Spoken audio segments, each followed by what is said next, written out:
Welcome to The Explainer. Today, we're jumping right into a political firestorm that shook the United Kingdom to its core, a full-blown constitutional crisis that all started with a secret royal meeting. So, how on earth does this happen? How can one private conversation and just a handful of words threaten to bring down an entire government? It's this incredible clash of ancient tradition and modern politics, and it all kicked off behind the closed doors of Windsor Castle. All right, let's set the stage. Act 1, the spark.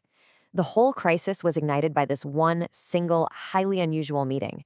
You have to understand, for a monarch to get into a private, strategic chat with a political leader, well, that's a massive break from protocol, and it basically lit the fuse for everything that came next.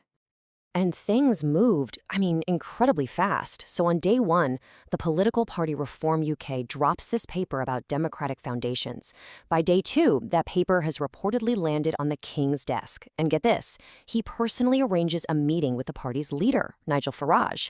And this wasn't just some ceremonial handshake. We're talking a 2-hour deep dive, a strategy session in the King's private study. And according to palace sources, these right here, these are the 12 words from King Charles that started the fire. Just a quiet, understated comment that once it got out was seen as the monarch picking a side in a political fight. Okay, now for Act 2, the confrontation. Because, as you can probably guess, a secret meeting at Windsor Castle wasn't going to stay secret for long. And when the news broke, the Prime Minister's reaction was reportedly, well, explosive. And bam, within 48 hours, the story is everywhere.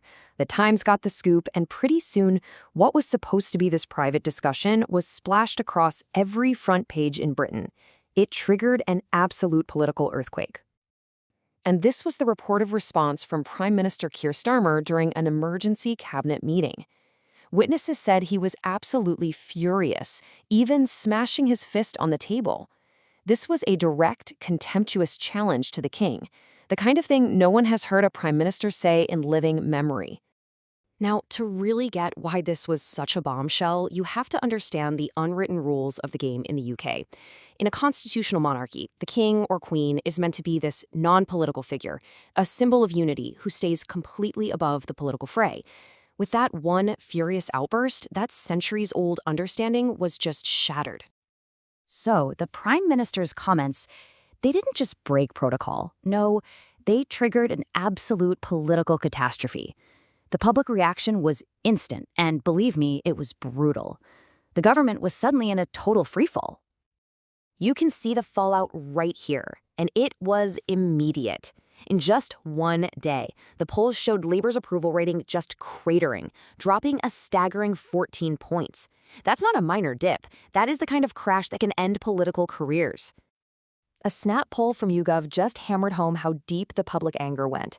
We're talking nearly 3/4 of the country, from all political sides, saying the Prime Minister's reported remarks against the king were just completely out of line. But here's the really crucial part, the bit that must have sent alarm bells ringing like crazy in Labour HQ. The damage was deepest among their own supporters. The poll found that an incredible 45% of people who had voted Labour before were now rethinking their support. The Prime Minister had managed to alienate his own base. And, sometimes a single voice can capture the mood of an entire nation. That's exactly what happened with this 68-year-old lifelong Labour voter from Liverpool. Her emotional TikTok video just went viral, racking up over 2 million views and becoming the human face of this massive backlash. So that brings us to the aftermath. After the firestorm, the entire political landscape of the UK was completely reshuffled. While the Labour Party was busy imploding, its rivals were seizing the opportunity with, let's say, surgical precision. And this new reality was just stark. You can see it laid out here. Labour was in a full-blown crisis. Reform UK was surging by casting itself as the defender of the crown. And the Conservatives? Well, they were suddenly looking like the stable, patriotic alternative. And when we say Reform UK was surging, we mean it. In just 72 hours, the party's membership reportedly shot up by 400%. That's an astronomical number. It transformed them from a fringe movement into a major national player almost overnight. And through all of this chaos, what did King Charles do? Absolutely nothing. He said not one word. And you know what? Constitutional experts called it a brilliant strategy. His silence made him look dignified, and it made the Prime Minister's fury seem even more reckless, isolated, and frankly, unhinged. While the king projected strength, the Labour Party was just imploding. Panic apparently spread like wildfire in private MP chat groups. Senior allies went completely silent. Then, a cabinet minister resigned in protest. And behind the scenes, the deputy prime minister was reportedly already meeting with MPs, positioning herself to take over. The party was literally tearing itself apart. And this mess didn't just stay within the UK's borders. Oh no. The damage went global, and it went global fast. Leaders across the Commonwealth voiced their disapproval.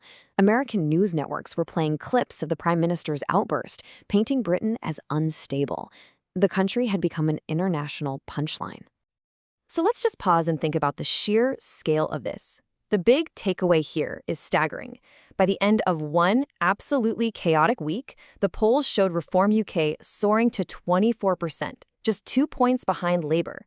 This wasn't just a scandal. This was an event that completely redrew the political map of Great Britain. This whole insane episode leaves us with a really profound question. As Britain grapples with the fallout, it's being forced to confront the fundamental nature of its own identity. In the 21st century, where does ancient tradition end, and where does modern political power truly begin?